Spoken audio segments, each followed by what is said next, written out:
Poglejmo si enega res strastnega manifesta, ki zagovarja filozofijo igranja na konzolah. A pozor, ne gre zgolj za primerjavo strojne opreme. To je pravzaprav pogled na svet, argument o tem, kakšen naj bi bil odnos med človekom in tehnologijo. Že sam začetek je precej poetičen, skoraj filozofski. Takoj je jasno, da to ne bo neka suhoparna tehnična razprava. Gre za povabilo k razmisleku o igranju kot o potovanju, kjer so konzole nekakšni portali v te druge svetove. In kje se vse skupaj začne? Pri eni sami, ampak res ključni ideji – preprostosti. Manifest trdi, da konzole ponujajo tisto najbolj neposredno pot do igre, brez vseh tehničnih ovir, ki jih morda poznamo drugod. In ta misel je resnično v samem srcu vsega. Zanimivo je razmišljati o tem, da bi morala biti tehnologija, kako bi rekel, skoraj nevidna, služabnik, ne pa gospodar, orodje, ki omogoči izkušnjo, ne pa da sama postane ovira. Tale primerjava to res lepo prikaže. Na eni strani imamo torej ta PC labirint, se veste, večni boj z gonilniki, nastavitvami, nadgradnjami. In na drugi, čisto nasprotje, konzolni portal. Priklopiš in igraš. Pika. Portal, ne labirint. Skratka, če povzamemo, bistvo je v dostopnosti. Gre za to, da se podre vse zidove med igralcem in samo igro, s tem se omogoči čista, popolna osredotočenost na doživetje.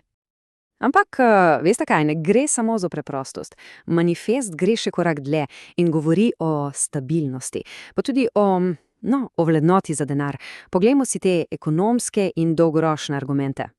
Tale številka na zaslonu, 7, to ni kar tako. To je približno število let, kolikor traja ena generacija konzol. Vir temu pravi celo kozmični cikel stabilnosti. Lep izrazene.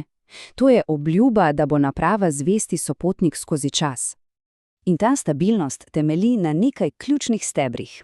Konzola kot zvesten sopotnik, potem so tu igre, ki so, pazite to, optimizirane do potankosti za točno določeno opremo. In seveda, ni tistega nehanega stresa z nadgradnjami. In cena, po tvrditvah manifesta, bistveno bolj dostopna. Ta graf pa vse skupaj postavi v perspektivo, kar se tiče financ. Na eni strani imamo strošek konzole, ena investicija za, recimo, 7 let. Na drugi pa, zgodba o PC nadgradnjah, ki je, kot trdi manifest, pač nenehna. Ampak zgodba se tu ne konča. Daleč od tega. Manifest pravi, da konzole niso samo škatle pod televizorjem, so nekaj več, pravi kulturni fenomen. In da bi razumeli, kaj to pomeni, poslušajte tole. To je res močna slika, ne govori o nakupovanju, govori o romanju, o kolektivni ekstazi. Čakanje v vrsti ni bilo breme, ampak obred. In ta evolucija želje je res fascinantna, če pogledamo PlayStation izide. Leta 2000, pri PS2, so se vrste vile kot zmaji. Potem leta 2006 za PS3 že govorimo o oceanu pričakovanjen. In pri PS5 pravi vulkan inovacij, ki ga je spremljal, vsi vemo, kaos s preprodajalci. In kaj nam vsi ti dogodki povedo, po mnenju manifesta? Da tehnologija ni samo hladna kovina, postane nekaj živega, sila, ki združuje ljudi, ustvarja skupne spomine in pričakovanja. S tem pa pridemo do, bi rekel, samega vrha, do jedra celotnega argumenta. Kakšna naj bi sploh bila vloga tehnologije? In tukaj imamo to črno na belem, filozofija konzol. Manifest gre celo tako daleč, da to imenuje demokratizacija sanj. To je super izraz, ne? Pomeni pa, da za vstop v te svetove ni treba biti tehnični genij. Potrebno je le srce. In spet te neverjetne metafore, ki resnično zarišejo mejo. Na eni strani PC vesolje, kaotično, neskončno, ampak tudi polno pasti. Na drugi pa konzolni vrt, urejen Eden, kjer je vse narejeno tako, da cveti. In kako se ta filozofija kaže v praksi? Skozi ta orodja. Pomislimo na krmilnik, kot je DualSense. To ni več samo gumb, ampak podaljšek čutov.